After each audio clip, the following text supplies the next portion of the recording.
And we're very delighted to welcome into the studio Greg C. Brown, who's joining us from Culpeper, Virginia.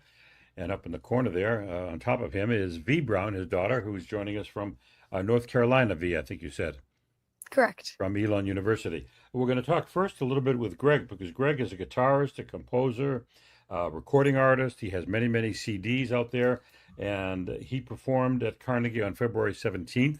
Greg, it's good to have you here. Great, thank you. It's nice to be back. Tell us a bit about your career, Greg. You're a very prolific performer and recording artist. Where did you get going on the guitar? I started 1981.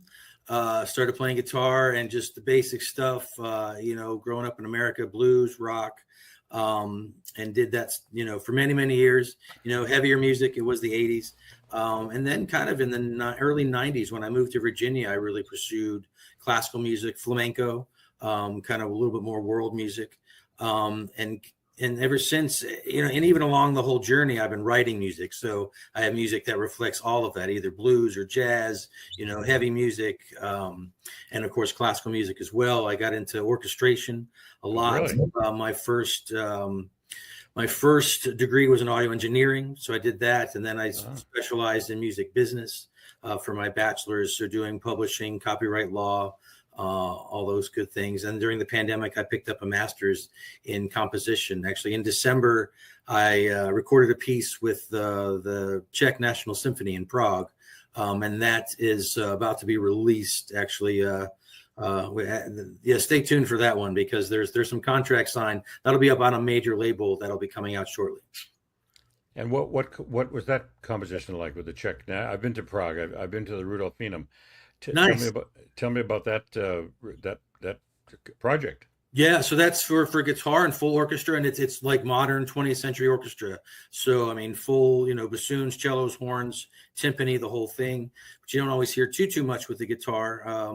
If you go to some of the older traditional chamber music, they're usually chamber orchestras just because of the balance. But I went all out with this piece, and also we mixed it in the Atmos, the 14 point like Dolby surround sound too. Wow. So that mix just came out this week too, or it got finished. It hasn't been commercially released yet, but it's coming. So Well, we'll look yeah, forward to that. thank Now, you. on the 17th, people can now watch this performance. Two compositions of yours, Costa de la Luz and Eclipse. You perform both of those on the stage at Carnegie. Tell us a bit about those two pieces. The Costa de la Luz, translating to the coast of light, which is the southern coast of Spain, which was inspired, by a visit I had in Spain, in the late '90s, too long ago, and just kind of a tone poem about kind of sailing, hanging out at the beach, and then Eclipse is kind of a fusion of what I do. I mean, there's some blues elements, there's flamenco elements, there's some rock elements, and all kind of with classical guitar technique, all churned up in a blender all together. So it's a lot of fun to play. Oh, fascinating. Now, V, you're joining us from North Carolina, you at Elon University. Yes. Your dad is very prolific. Are you majoring in music there? Yes, I am. I'm a music production major.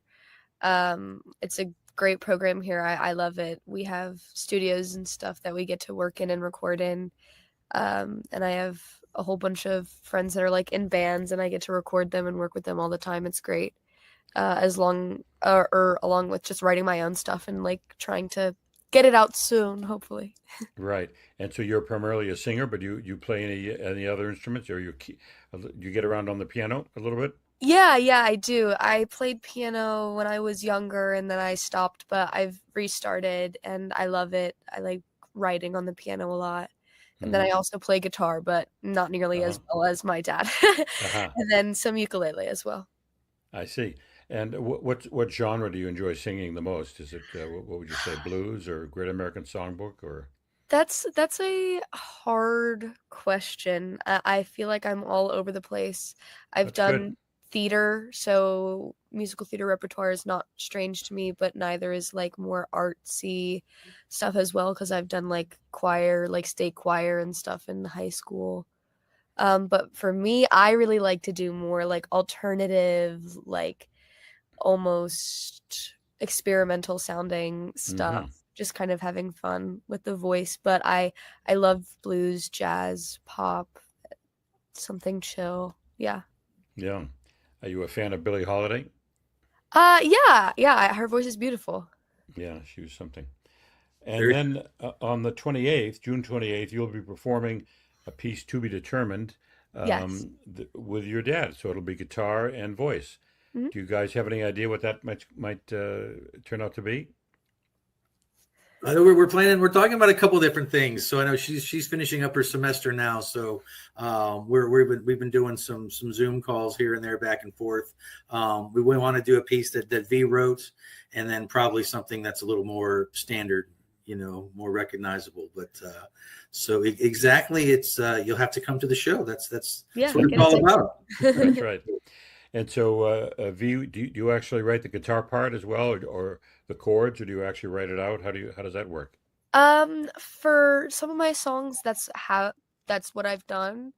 But we actually recorded a thing last semester for one of my classes where it was just like the project was to record a song, and I recorded one of my original songs, and I basically just like told him the key and the vibe, and he did whatever, and just we messed around. And so whatever works with whatever song. So Yeah. there might be an improvisatory nature to the piece on the on June 28th. Yeah, hopefully. Yeah, I think it'll be hopefully. fun. Yeah, we do like to make it breathe, and that's kind of fun. And it's an absolute true gift to be able to create music with your child. I mean, it's a very cool, special thing. And so yeah, I guess it was like Thanksgiving break, and she's like, "Dad, I got this thing, and here's kind of the chords, here's kind of the vibes, and and knowing some of her influences, and it really didn't take that long at all, and it came out beautifully. So definitely want to kind of keep working stuff like that together. Yeah, absolutely. Greg, have you been to Carnegie before, or you were at Carnegie in February? Was that your first trip, or you've been there before to New York? I'm embarrassed to say I was born in Jersey, and I went to the city all the time, but that was really the first time I was ever inside those halls, and it's gorgeous. I mean, what a sacred place! It's amazing. It is. And V, you've been to New York before, Yes, I love New York. but never to Carnegie Hall. No, never. I've always wanted to go, and now the first time I'm gonna go, I'm gonna be performing, which is Yeah, crazy. that'd be great. But While you're there, you might want to get some tickets to whatever's going on in the main hall too. yes. That's exciting. Do you know who conducted the first concert at Carnegie in 1891? Yes, I do. Not everybody does. Yes. So it was Peter. It was Tchaikovsky. That's right. Yeah. And I learned when I was there, and I didn't know this, that he premiered one of his guitar concertos with a female pianist, which was rather unheard of back in the late 1890s, which I thought was incredible. Guitar concerto, you said? No, piano. Oh, piano. Yeah. Now, guitar would have been great, but that didn't happen. Yeah, actually, his big concerto was premiered in Boston. Which one was that? Which number? Well, the big one, number one. The big one, number one. Yeah. Yeah, maybe two was done there. Well, Yeah. that's great. Well, I can't wait to see both of you perform at Carnegie Hall. We're very delighted that you took the time to speak with us. We're talking with Greg C. Brown from Culpeper, Virginia, and his daughter Vee Brown, who's up in North Carolina, Elon University. Wish you the best, both of you the best of luck, and we'll look forward to hearing you on June 28th. And people can listen to your performance, Greg, on that's already been recorded back in February.